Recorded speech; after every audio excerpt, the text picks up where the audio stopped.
Hey everyone, today we will show you how to make all PDF pages the same size so your document looks clean, consistent, and professional.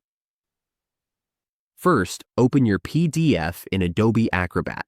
Simply right-click your PDF, select Open With, and choose Adobe Acrobat. This tool makes it easy for us to resize all pages to one size. Now, open it and go to Organize Pages. Before we click this, make sure you already have the right plan to access this feature. With the plan, we will see the option to change the size. Find the Change Size tool, and it will apply to all pages. It will convert all pages to one size automatically.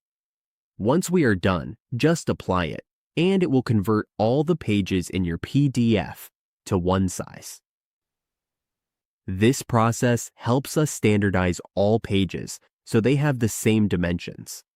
We use the PDF tools to resize and adjust pages so the layout becomes uniform and well organized. Now we know how to make all PDF pages the same size.